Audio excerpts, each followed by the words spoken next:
ओम शांति। सबसे पहले 2 मिनट शिव बाबा की याद में बैठेंगे। अपनी अव्यक्त स्थिति का अनुभव करें। इस साकार शरीर में मैं अव्यक्त निराकार ज्योतिर्बिंदु आत्मा हूं। मुझ आत्मा से यह शरीर चैतन्य है।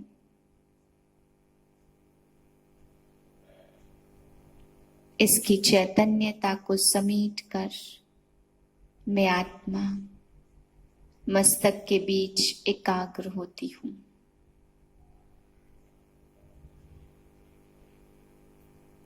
यह शरीर बिल्कुल शांत और मैं आत्मा सारी एनर्जी समेट कर मस्तक के बीच में चमक रही हूँ। मन और बुद्धि बिल्कुल शांत हैं। मैं आत्मा शिव बाबा के महावाक्य सुनने के लिए बिल्कुल तैयार हूँ। अब शांत मन से बाबा के ज्ञान रत्नों को ग्रहण करें। 16/10/2020 के महावाक्य हैं। आज बाबा कहते, बच्चे तुम्हें वर्तमान संगम युग के जन्म में गायन लायक बनना है ताकि भविष्य में तुम्हारी पूजन हो सके। तो बाबा कहते गायन योग्य भी और पूजन योग्य भी बनना है। फिर बाबा ने आज समझाया कि बच्चे देह अभिमान वाले बच्चे दिल पर नहीं चढ़ सकते हैं। भले ज्ञान बहुत अच्छा सुनाते हो, वह दिल पे नहीं चढ़ेंगे, बल्कि जो याद करते हो, मंथन करके सुनाते हो, विचार सागर मंथन करते हो, तरह तरह के पॉइंट्स निकालते हो और बाप की याद में रहते हो, तो वे भी अंत समय में नंबरवार दिल पर चढ़ेंगे। फिर बाबा ने आज एक पॉइंट समझाई सेवा के लिए कि तुम्हें जगत अम्बा और श्री लक्ष्मी दोनों के कंट्रास्ट को समझाना है कि जगत अम्बा कौन है, कैसी है, कब आती है, और लक्ष्मी कौन है, उनका अवतरण कब होता है। दोनों के कंट्रास्ट को तुम बच्चों को बताना है। फिर बाबा ने आज एक बात समझाई कि बच्चे विकर्म कर लेते हैं, पतित बन जाते हैं, बाप की बताई हुई बातों को भूल जाते हैं। बाबा कहते बच्चे आगे चल करके जब मौत आएगा, जब तुम मौत सामने होगा, तब तुम डरेंगे, बहुत डर लगेगा। इसलिए पहले से ही बाप को याद कर विकर्म करने की भूल नहीं करनी है। बहुत ध्यान रखना है। यह बाप है तो साकार बाप का भी बहुत रिगार्ड रखना है, क्योंकि बाबा ने कहा जैसे हुसैन का घोड़ा उसको कितना सजाते हैं, ऐसे ही यह भी निराकार बाप का घोड़ा, इस साकार बाप का भी कितना रिगार्ड होना चाहिए। मीठे बच्चे तुम्हें संगम पर सेवा करके गायन लायक बनना है। फिर भविष्य में पुरुषोत्तम बनने से तुम पूजन लायक बन जाएंगे। प्रश्न है, कौन सी बीमारी जड़ से समाप्त हो तब बाप की दिल पर चढ़ेंगे? उत्तर है पहली पॉइंट, देह अभिमान की बीमारी। इस देह अभिमान के कारण सभी विकारों ने महारोगी बनाया है। यह देह अभिमान समाप्त हो जाए तो तुम बाप की दिल पर चढ़ो।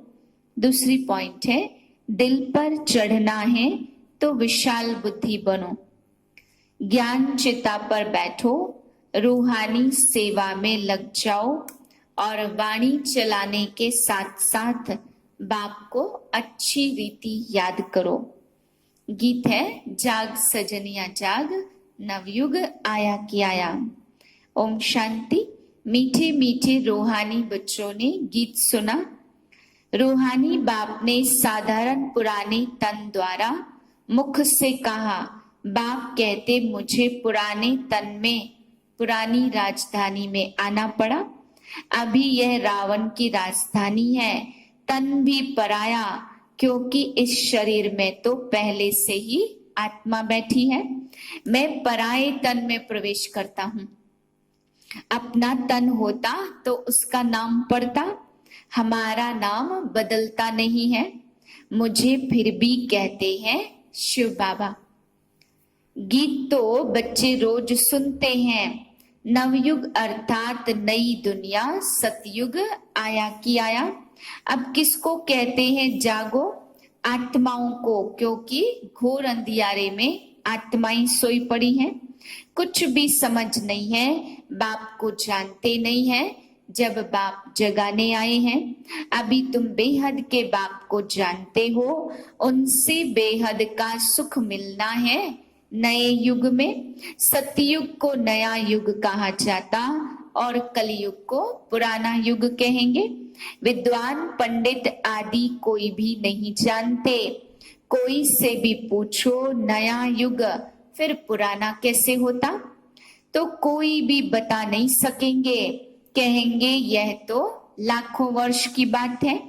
अभी तुम जानते हो हम नए युग से फिर पुराने युग में कैसे आए हैं, अर्थात स्वर्गवासी से नरकवासी कैसे बने हैं। मनुष्य तो कुछ भी नहीं जानते, जिनकी पूजा करते थे उनकी बायोग्राफी को भी नहीं जानते। कैसे जगदम्बा की पूजा करते हैं, अब वह जगदम्बा कौन है जानते नहीं है। वास्तव में जगदम्बा माताओं को कहा जाता, परंतु पूजा तो एक की होनी चाहिए। शिव बाबा का भी एक ही अव्यभिचारी यादगार है, तो अम्बा भी एक है, परंतु जगदम्बा को जानते नहीं है। यह है जगदम्बा और लक्ष्मी है जगत की महारानी। तुमको पता है कि जगदम्बा कौन है और जगत महारानी कौन है? यह बातें कभी कोई जान न सके। लक्ष्मी को देवी और जगदम्बा को ब्राह्मणी कहेंगे। ब्राह्मण संगम पर ही होते हैं, इस संगम युग को कोई भी जानते नहीं है। प्रजापिता ब्रह्मा द्वारा नई पुरुषोत्तम सृष्टि रची जाती है। पुरुषोत्तम तुमको वहां देखने में आएंगे। इस समय तुम ब्राह्मण गायन लायक हो, सेवा कर रहे हो, फिर तुम पूजन लायक बनेंगे। ब्रह्मा को इतनी भुजाएं दे देते तो अम्बा को क्यों नहीं देंगे? उनके भी सब बच्चे हैं ना, माँ बाप ही प्रजापिता बनते हैं, बच्चों को प्रजापिता नहीं कहेंगे। लक्ष्मी नारायण को कभी सतयुग में जगत पिता व जगत माता नहीं कहेंगे। प्रजापिता का नाम बाला है तो जगत पिता और जगत माता है एक, बाकी है उनके बच्चे। अजमेर में प्रजापिता ब्रह्मा के मंदिर में जाएंगे तो कहेंगे बाबा, क्योंकि है ही वह प्रजापिता। हद के पिताएं बच्चे पैदा करते तो वह हद के प्रजापिता ठहरे, परंतु यह है बेहद का प्रजापिता। शिव बाबा तो सब आत्माओं के बेहद का बाप है। यह भी तुम बच्चों को कंट्रास्ट लिखना है। जगदम्बा सरस्वती एक है, नाम कितने दिए हैं? दुर्गा, अम्बा, काली आदि। अम्बा और बाबा के तुम सब बच्चे हो। यह रचना है, प्रजापिता ब्रह्मा की बेटी है सरस्वती, उनको अम्बा कहते हैं। बाकी है सब बच्चे बच्चियां, है सब एडॉप्टेड। इतने सब बच्चे कहां से आ सकते हैं? यह सब है मुख वंशावली। मुख से स्त्री को क्रिएट किया तो बाप रचता हो गया। कहते हैं यह मेरी है, मैंने इनसे बच्चे पैदा किए हैं। यह सब है एडॉप्शन। यह फिर है ईश्वरीय मुख द्वारा रचना। आत्माएं तो है ही, उनको एडॉप्ट नहीं किया जाता। बाप कहते तुम आत्माएं तो सदैव मेरे बच्चे हो। अभी फिर बाप आकर के प्रजापिता ब्रह्मा के द्वारा एडॉप्ट करता हूं। बच्चों आत्माओं को एडॉप्ट नहीं करते, बच्चे और बच्चियों को एडॉप्ट करते। यह भी बड़ी सूक्ष्म समझने की बातें हैं। इन बातों को समझने से तुम यह लक्ष्मी नारायण बनते हो। कैसे बने यह हम समझा सकते हैं। क्या ऐसे कर्म किए जो विश्व के मालिक बने?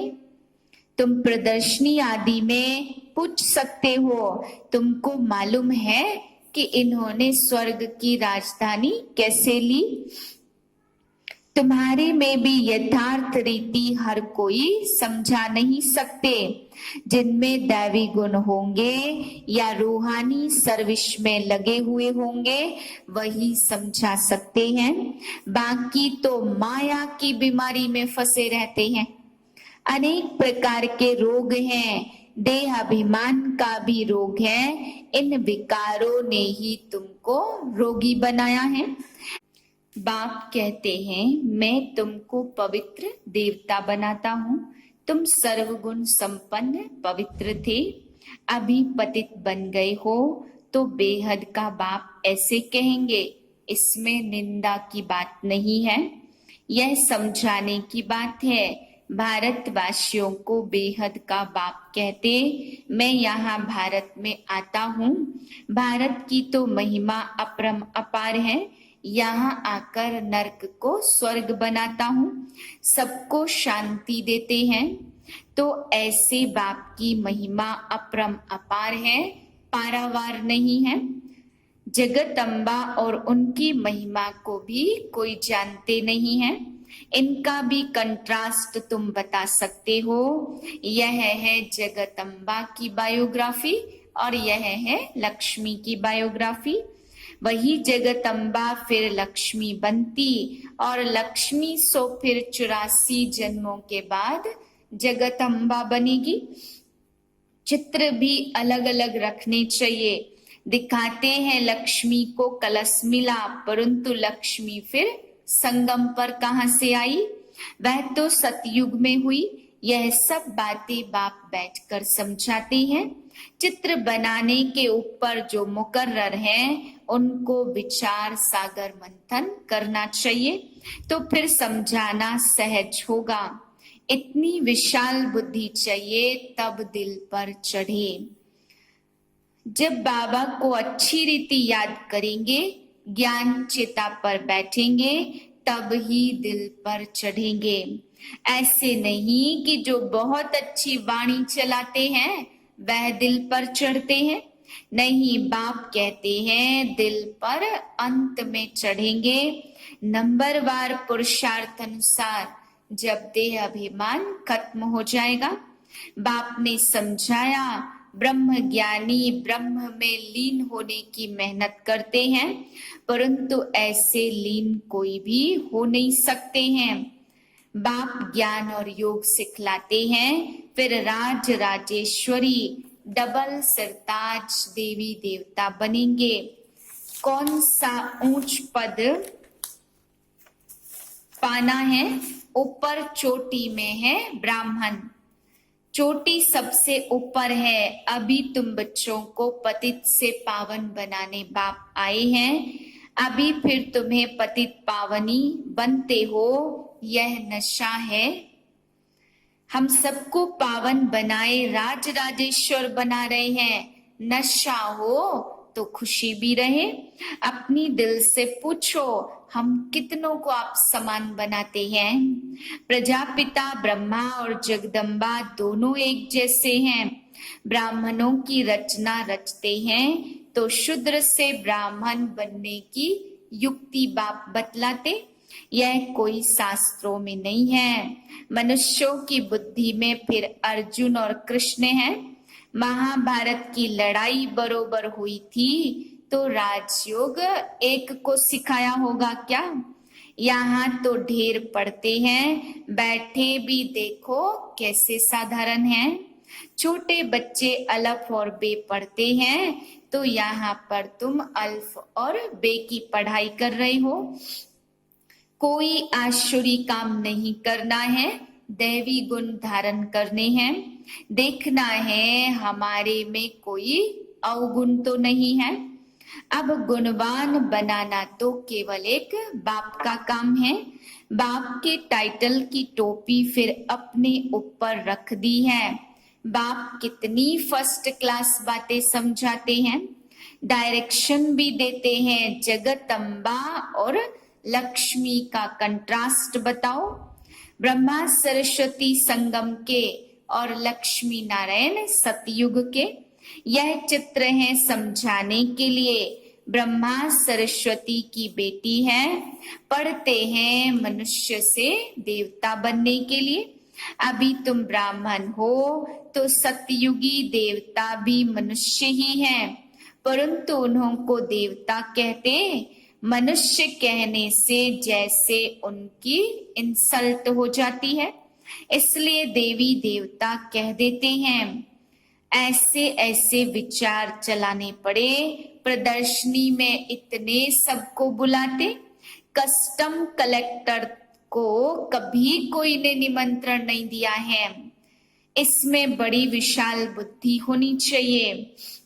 बाप का तो बहुत बहुत रिगार्ड रखना है। हुसैन के घोड़े को कितना सजाते, पटका कितना छोटा और घोड़ा कितना बड़ा होता। आत्मा कितनी छोटी और उसका श्रृंगार कितना बड़ा है।